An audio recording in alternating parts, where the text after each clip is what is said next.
Hi there, I'm Vicky and welcome to the company Sync.io HR Management Widget Tutorial Part 2.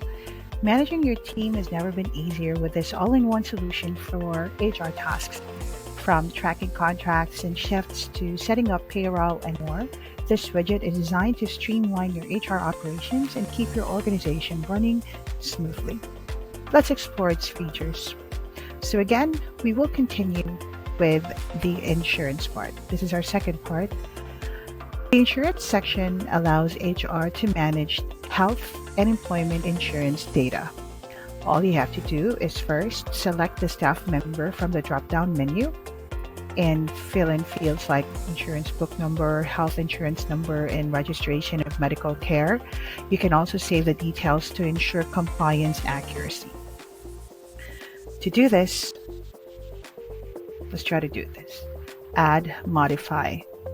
Here, choose your staff member. So there's already a specific insurance book number and health insurance number, as well as provincial code or city code and registration of medical care. So in this field or in this section, this information can be asked through your staff whenever they fill out information about themselves. Then you hit Save button once you're done.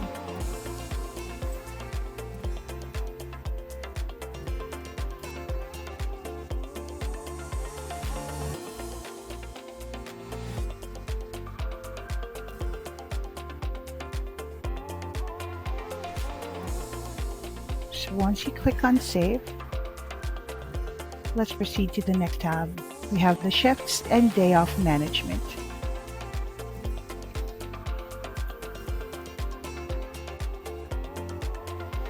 So shifts and day off management, in this section, you can handle team schedules and manage time off. You can allocate shifts, organize shift work through current shift table, and then there's also the manage day offs. You can click new day off and select the off reason, say rest day or holiday. Specify the department and position, then save the details. So here's how to do it. You go new day off reason could be holiday, and then off type could be holiday or event break, and then there's a day off, like the list of days, and the department, and then position. Then you hit the save button. You can also do the same for event break or unexpected break. Just click on it, and then you can also allocate shift work. Here, there's a new shift button.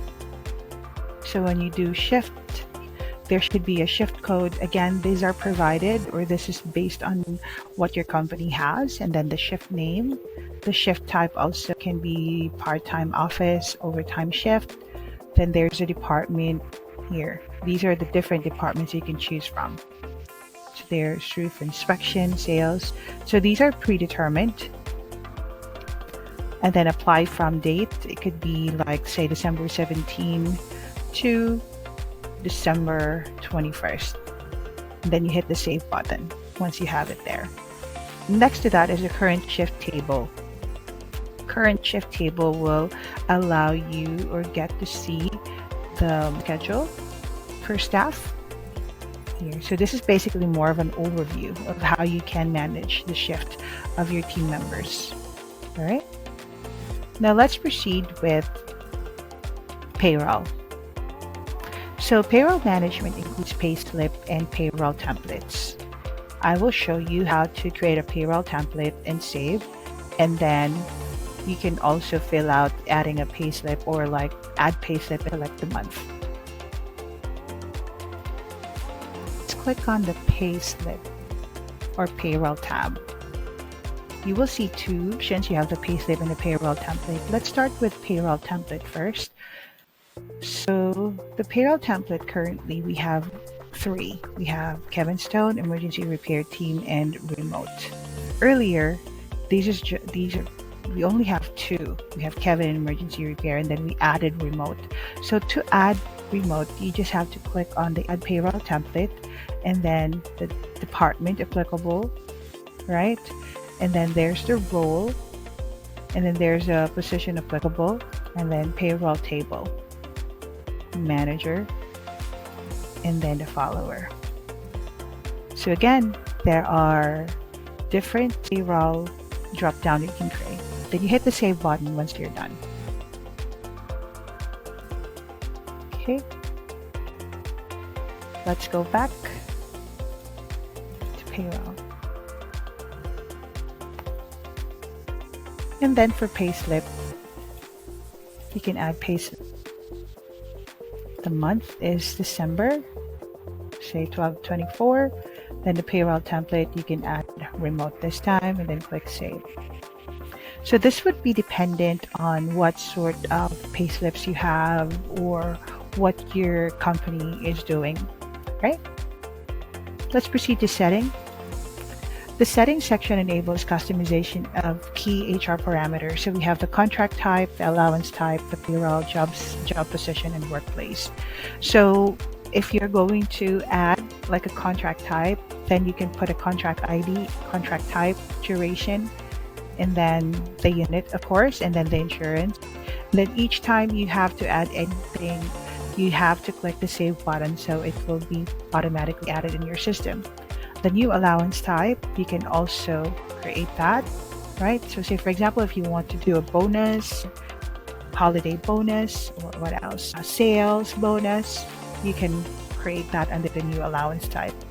And then for payroll, you can also edit or add new salary form. Salary name could be sales bonus or bi-weekly or weekly amount, and then if it's taxable or not, then you always have to hit the save button. And then we can do job position. Say new job position, just we only have one in the list. We have operations manager, then we can do production manager, you can also add there. And then we have workplace. You can add remote, you can add office, and then again, always have to edit and save the form. Okay. So tailoring these settings ensures the widget aligns perfectly with your company's HR policies. So that wraps up our company sync.io HR management widget tutorial part 2, from tracking staff insurance to contracts and widget to settings. Thanks for joining me today, and don't forget to check out our other tutorials for even more tips to optimize your workflow. I'm Vicky, and I'll see you in the next tutorial. Have a great day.